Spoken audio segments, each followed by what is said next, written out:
Hello! We are back for the final episode of season 1 of Cooking with BTS. Yes, that's right. Today we are going to do the very last recipe that is in book 1. So I started this as part of one of my focus-ons for the year of 2023 as I wanted to cook all the recipes in this book. There are 15 of them. And today I am going to do recipe number 15, samgyetang. It's a chicken ginseng soup. Originally, I had saved this recipe to do at a later point because in America, soup is like a winter thing. And so I was focusing on all the other recipes. Interestingly enough, as I was doing this and working on my own Korean learning, I learned about sambok, which is very similar to the concept that we have of the dog days of summer, which is like the hottest days of summer entirely, the worst of the worst. It is a thing in Korea where to help their bodies prepare and recover and rejuvenate and revitalize, it's kind of like fighting fire with fire. Think of how, if your body's feeling kind of gross and icky, we think, oh yeah, you can go to a sauna and sweat out all the toxins. If your nose is not feeling very good, it's very stuffed up or something, you might be like, give me the spiciest food you absolutely have. So what they will typically do during these days, during the 3 days that happen, that are across this span of days, it's 10 days between each of them, it's from the lunar calendar, is they eat hot healing soups. And samgyetang is one of the best ones for that because of the fact that ginseng has so many healing properties for you. And so I hadn't known about that when my original was like, okay, soup is great in the cold weather, I'll save it. Well, joke was on me anyways, because I live in Texas and winter is like this facade of a thing that we don't have here anyways. And while a few weeks ago we did start to actually maybe perhaps have a fall, in the past few weeks it has very much flipped itself again and been like, oh, you thought it was autumn. It's really just summer part 2. Because I kid you not, right now outside my house it is 94 degrees. So while that actually for Texas is fairly mild, it's still pretty hot. So I was like, hey, so it seems like a perfect opportunity to actually go ahead and make this soup at a time that it would traditionally be used during a very hot period of time, which just coincidentally worked out well for me. So we're gonna go ahead and do that. This recipe actually looks really, really easy. Essentially, I get I get the rice to go and sit because they just gotta soak and let that do that for 2 hours. Then I chop up some stuff and put it all into a chicken and then toss that in the pot and let that sit for a couple hours. So a very long period of time that stuff is going on, but not me actively having to do a lot. So let's go ahead and get started.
Hello.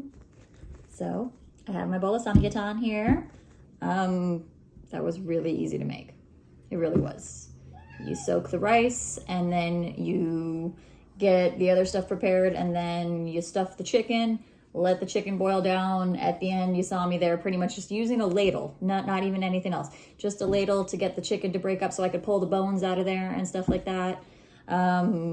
I know that some people don't do that. They keep the chicken in like the big chunks so you can just kind of take it out and eat it as needed. But I am going to be also giving some of this to my daughter and things like that. And she won't be able to do it with bones. So that was really easy. It, again, like I said, it took a long time, but very minimal work. So for the very last time in 2023, I'm going to transition from cooking with BTS to EatJen. To go ahead and try this soup. So it smells really good. So here goes.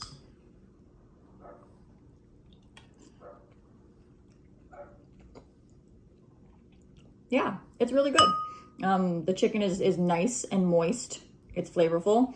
I have a feeling with my child that I would need to add probably like carrots or something as well, which they do say you could do like in addition and stuff like that. But I really wanted to kind of try to stay true to it this time.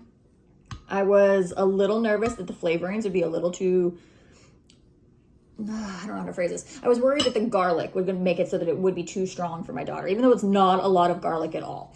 I know with her, sometimes the smallest thing can be too much. So I didn't cut the amount or anything like that, but I was sitting there thinking, well, we're going to see how it goes. It doesn't taste too much at all.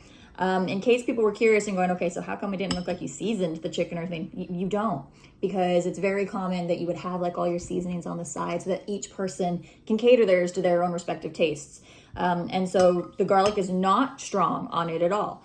The chicken is very juicy. It's very moist. The broth is good. It's very warm.